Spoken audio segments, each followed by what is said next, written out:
nativo colombiano. O sea, el cerdo es un introducido porque o sea, su domesticación se hizo en Europa y en Asia. Después los españoles lo trajeron a América y pues en todo Latinoamérica hay cerdo criollo. En México los llaman pelón y hay otros, en Brasil tienen otros nombres, en Ecuador así como nos vinieron a hablar. En todos los países latinoamericanos tenemos, pero nosotros tenemos un solo cerdo que es asilvestrado y es el cerdo sabanero, del cual hace parte de toda una tradición llanera de que la gente lo quiere conservar en un paisaje. Entonces también este es un cerdo que no había mencionado antes.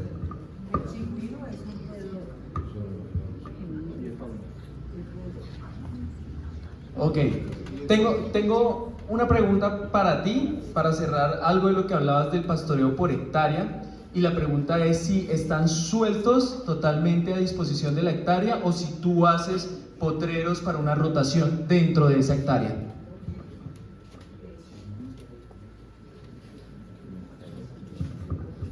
Nosotros hacemos rotación en esa hectárea, inclusive pues debemos aplicar mucho más en los cerdos alpereños lo que hemos aprendido de la ganadería regenerativa, que entre una mayor carga instantánea se pueda lograr en una menor unidad de área, va a haber mayor regeneración de esa unidad de área. Entonces, pues, por manejo y como la misma persona tiene que desarrollar los bancos de proteína, hacer los cambios de potreros, atender las cerdas lactantes, atender los lechones de preseo, pues no hemos llegado al nivel de área de definición de los potreros que necesitamos, pero sí es una rotación y se debe intensificar cada vez más esa rotación. Listo, les hago el anuncio de que no recibimos más preguntitas. Ya mañana tendremos otro espacio también. Acerca de la peste porcina clásica, ¿esta puede afectar la maduración y la charcutería?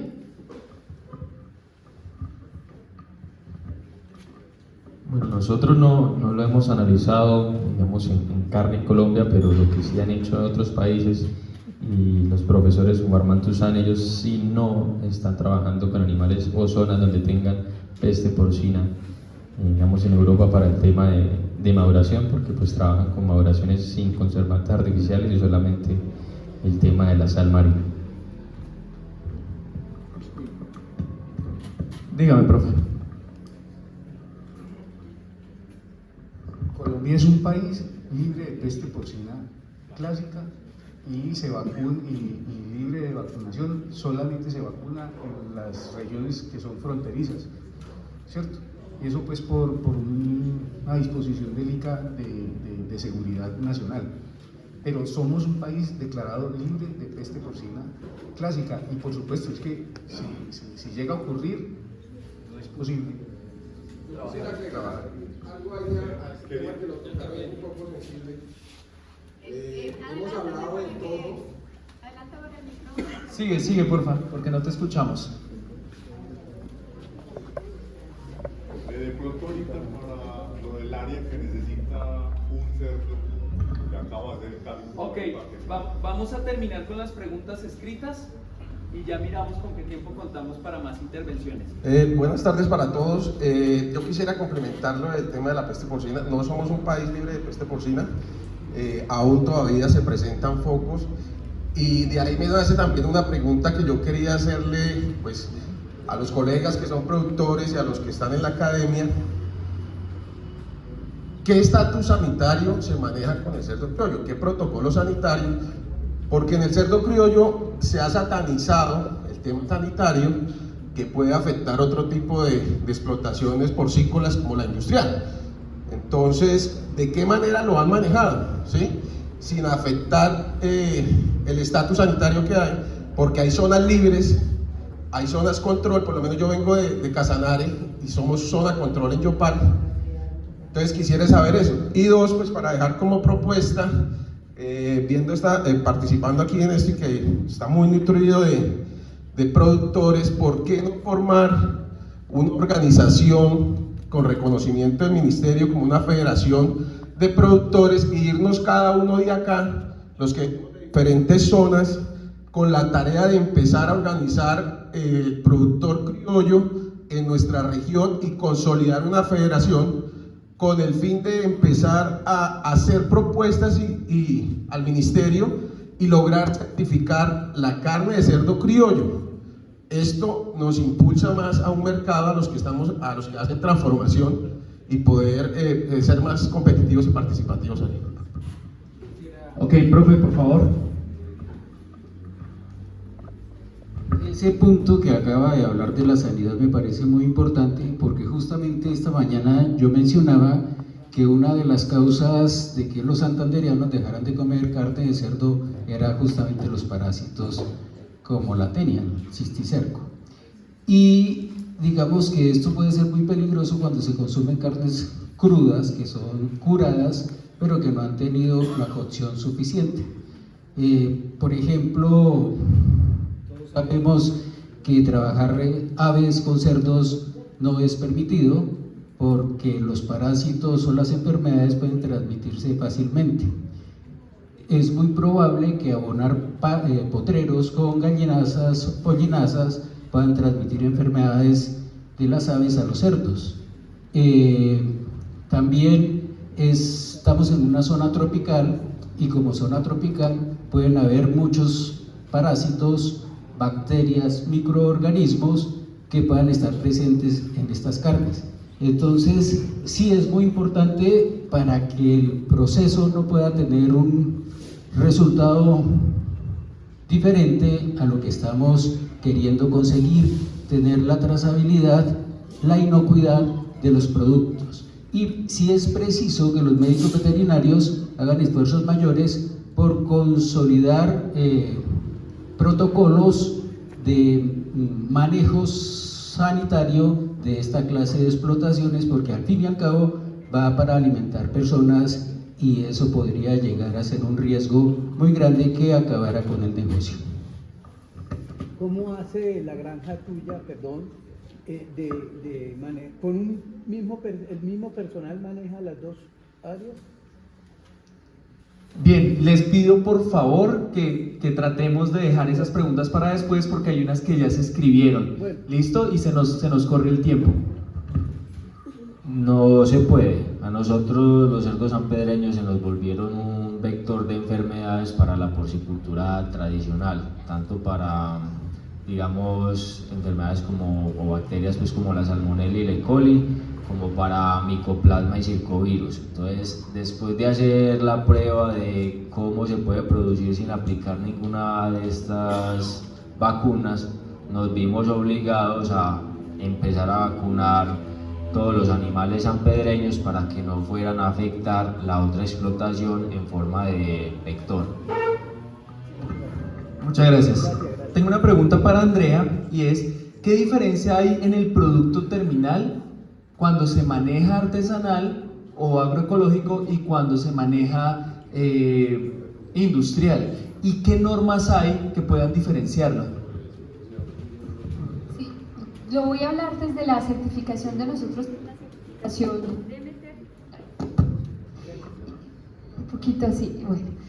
Y es que hay también unas especificaciones, por ejemplo, frente a los procesos de transformación, tiene unas restricciones respecto a cuáles son los conservantes que se utilizan. En la certificación Demeter no pueden ser conservantes de origen de síntesis química, eso no está prohibido.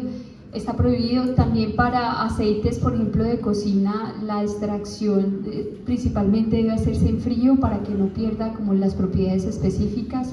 Hay unos temas también relacionados con el envase de alimentos, para alimentos no de cosmética, sino para productos de consumo humano, preferiblemente en vidrio o envases reciclables. Entonces hay unas especificaciones que tienen que ver también con la forma como se desarrolla el producto, pero digamos la certificación Demeter no solamente apunta a lo que se puede conocer como artesanal, también pueden haber procesos industriales, pero hay un cuidado frente a la manera como se trata ese producto, porque los procesos ya de transformación más complejas Pues primero es que los insumos tienen que provenir también de unas características específicas de producción, pero se cuida mucho también en el proceso de transformación, que eso que se trató de cuidar, sí, que los alimentos tengan un origen, tengan una manera de poder producirse para que los beneficios en salud humana puedan estar allí presentes. Entonces, por ejemplo, no utilización de insumos químicos, pues luego cuando usted lo transforme no termine embarrando el producto, ¿no? Como que usted lo cuidó un montón produciéndolo, pero cuando lo transforma, entonces ahora sí tiene conservantes que hacen que pues igual tenga una repercusión en la salud humana. Entonces se cuida mucho el proceso también de transformación, y la norma de Demeter es una norma que tiene 250 páginas, entonces tiene unos estándares también en términos de los procesos de transformación específicos. Muchas gracias, Claudia. Claudia, sí. ¿Qué otros referentes hay del trabajo artesanal con el cuero del cerdo? Ya que tú nos lo mostraste. Y si no lo podemos comer, ¿por qué dejar de comerlo para utilizarlo en artesanías? Bueno, cuando empecé con el trabajo de los cerdos criollos, pues era una forma de conservación. Pero cuando ya se iba a mercadear, porque igual había que mercadearlo, ¿cierto? Se veía que no, pues por ser negro, chiquito, patisequito, pelón, el animal en comparación con un cerdo blanco es feíto, pues según pues el común de las personas. Entonces había que buscarle un valor agregado. Una era transformándolo, y yo dije, bueno, ¿y por qué no lo ensayamos sacándole el cuero? Eso no tiene que existir. Entonces me conseguí una persona de Pieles Cartago, también así muy inquieto, entonces me dijo, no, venga, yo se lo saco. Y sacamos tanto de cerdo blanco como de cerdo zungo. Por eso fue que se hizo. Entonces yo dije, bueno, hay una forma de transformarlo que pudiera uno pensar, cuando se meta uno en ese cuento, que se pueda también vender. Y efectivamente el cerdo, la piel de cerdo blanco se vende, y es mucho más costosa que la del ganado. Entonces más fue por darle valor agregado. Gracias. Claro. Pregunta, ¿dónde recomiendan ustedes o dónde hay disponibilidad de hembras criollas a la venta o de pie de cría? ¿Alguien puede decirnos cómo los que no tenemos podemos entrar a este negocio? En mi caso, hemos vendido y estamos programando, porque nos ha llamado mucha gente a través de los videos que se montaron en las redes sociales. Nosotros vendemos lechones de sanpedreño y casco de mula, pero toca programados. La demanda está bastante interesante. Igual eso es lo bonito de la red y del grupo que tenemos. Me imagino que ahí pueden escribir, y si alguien también tiene para la venta, pueden hacer intercambio de números. Michelle, ¿ya tienes registrada la marca de Chonchos de la Montaña? Sí, Chonchos de la Montaña quedó registrada, pero ahí tuvimos un problema porque solo quedó registrada para los animales en pie. Y el de los productos, ahí fue un problema de investigación. Hay un producto que se llama Chonchos y chicharrones, entonces no la consiguieron para el tema de las carnes. Y por eso estamos trabajando ahorita para revisar el tema. Y una vez que hagamos el tema de denominación de origen para las carnes, revisar el tema de diseño de la marca. Muchas gracias. ¿Ante qué entidades podríamos gestionar recursos para implementar o fortalecer la ganadería porcina?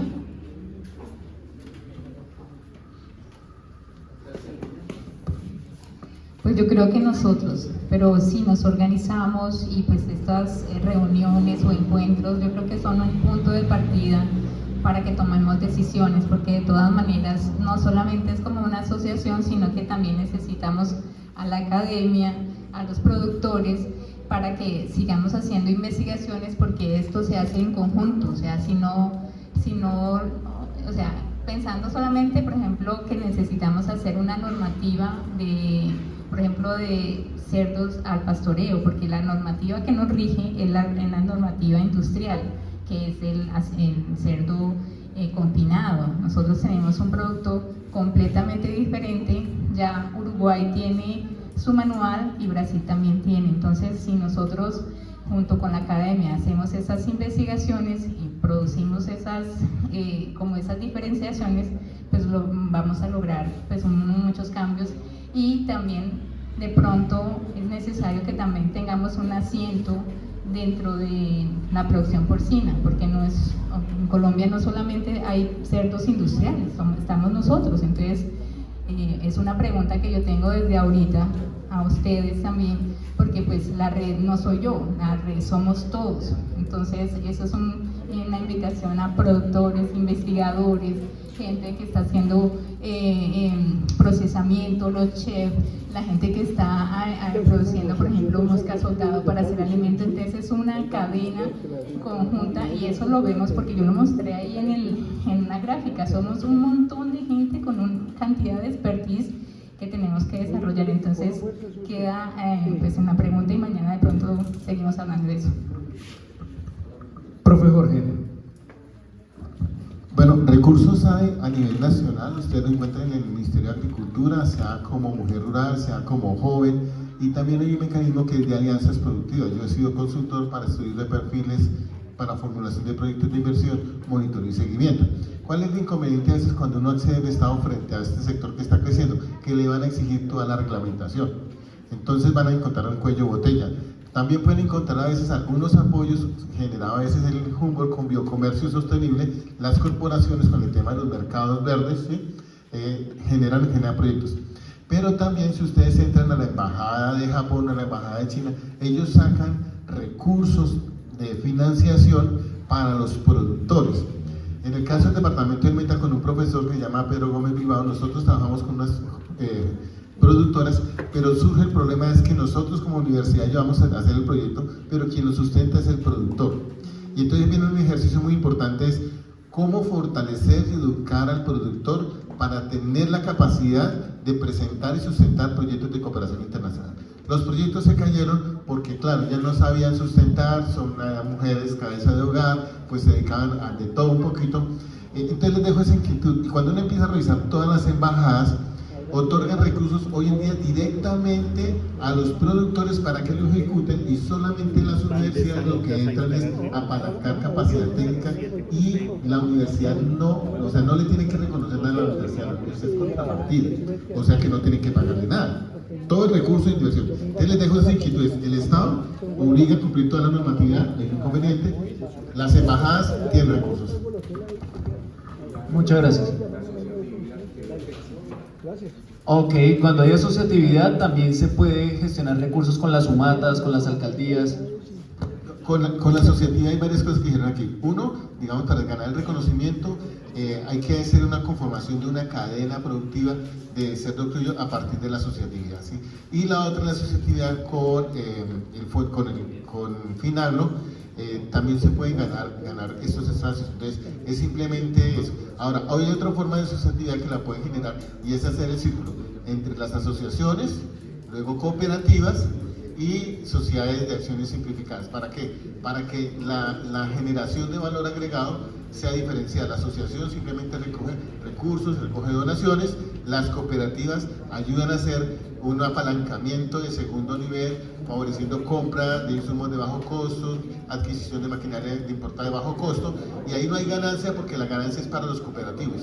Y la SAS la que hace es ya la comercialización directa, donde las ganancias de los productores las pueden transferir de manera directa. Pero esto implica también un trabajo en asociatividad, pueden ir directamente a Dan Social, les digo que le cambiaron el nombre, y uno va allá y ellos también los capacitan en ese tema. Muchas gracias. Bueno, y esta es para los profes que nos hablaron de suplementación. Hay dos productos en nuestro territorio que al pasar el cerdo lo consume feliz. La pregunta es, ¿pueden consumirlo? ¿Se sabe de alguna restricción? Y estos productos son la semilla de higuerilla y la pulpa de café. Ahorita al mediodía hablaba con algunos de que puede que algo les guste, pero puede tener algún componente que les afecte secundariamente al cerdo. Pues yo diría que no se le puede dar porque mi abuelita, que es de Charpa, purgaba los cerdos con semillas de higuerilla. ¿Sí? Ella los purgaba, pero la semilla de higuerilla era para sangre.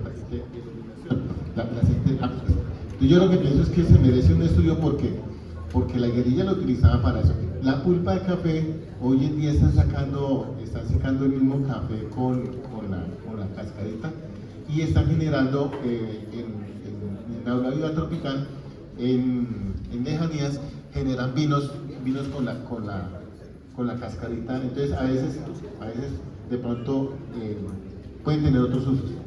El café los desvela de pronto. Yo quisiera hacer una última pregunta como para No los deja dormir. a don José Abelardo y a Michel, que José Abelardo pues está proyectando su porcicultura criolla para hacer una transformación e introducir un producto en el mercado, y a Michel pues que ya lo ha hecho, ya está comercializando un producto transformado. ¿De qué manera, qué estrategia han podido aplicar para poderlo hacer cuando no contamos con una planta de sacrificio que nos permita o nos dé ese aval para poder poner un punto de venta al consumidor, ¿sí? Lo digo porque tengo la misma problemática en Casanare, no contamos con planta de sacrificio y es un cuello de botella el tema del sacrificio, porque inmediatamente nos mete en una informalidad, en un producto informal, y la comercialización tiene que ir por debajo de mesa. Ok, ya no hay más preguntas, vamos a pasar el micrófono para que respondan. Anoten sus inquietudes, mañana vamos a tener otro espacio, y también si ven por ahí dando vueltas a nuestros exponentes el día de mañana, pueden acercarse personalmente y hablar con ellos. Nosotros hemos venido hablando con la gobernación para restablecer la planta de sacrificio de cerdos. En Bucaramanga, cuando se vendió el frigorífico Vijaguara, los brasileros cerraron esa parte operativa. Esa maquinaria y todo eso está guardado en la familia de Francisco Serrano, que era el mayor accionista de ese frigorífico. Ya me acerqué a hablar con ellos y parece que se va a montar con ayuda de la gobernación para que den las licencias ambientales. En el caso mío, para poder dar el paso y entrar a las cadenas de almacenes, me tocaría asumir el costo del flete a un departamento que tenga planta con beneficio y mirar en el producto, darle el valor agregado para cubrir ese sobrecosto de los fletes. Pero es un sacrificio que hay que hacerlo mientras se soluciona el problema aquí en Santander.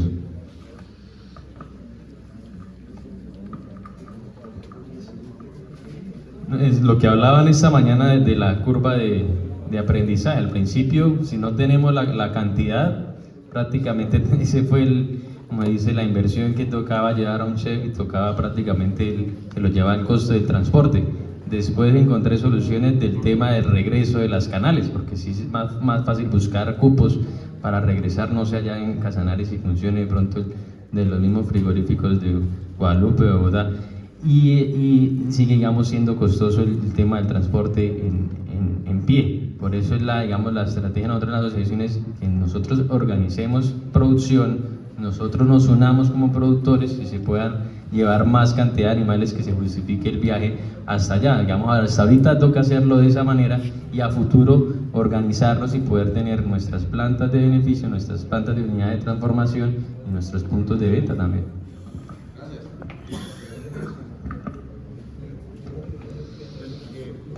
Voy a comentar un tema que cuando Dina estuve en la universidad estuvimos hablando de esto, y yo le hice un recorrido por el escenario legal. Y eso tiene que ver con lo que sale de este seminario, de cómo organizarnos. Revisamos un poco el decreto 1071, el decreto único del sector agropecuario, y aparece el fondo porcícola. El fondo porcícola es el único que no habla del pequeño productor. Le decía, Fedepanela, pequeño productor, Fede Cacao, pequeño productor, Fede Café. O sea, casi todos los fondos parafiscales han incluido al pequeño productor. El único que no sale con el pequeño productor y con el eslogan de industrialización y exportación es por Colombia. Yo lo llamé pues para hacer esta conferencia, para mirar muchos temas de normatividad, y de este escenario se debe generar un mecanismo de diálogo con la ministra y para decirle, el fondo parafiscal no es para que Colombia exporte carne. Lo que revisamos del mapa y lo que yo revisé y lo que le mostré de los mapas, todo el país consume cerdo. Entonces, si se organizan cooperativas para manejar plantas de sacrificio para cerdo de baja producción y de seguridad alimentaria, sería un ejercicio muy importante, y ese sería uno de los temas que quedan acá. Y buscar cómo el mecanismo de recursos que genera el fondo porcícola, empieza a reconocer el apalancamiento del pequeño, porque el pequeño inicialmente genera economía local y economía familiar, pero cuando se fortalece genera Producto Interno Bruto y eso genera desarrollo de capitales y genera desarrollo de economía.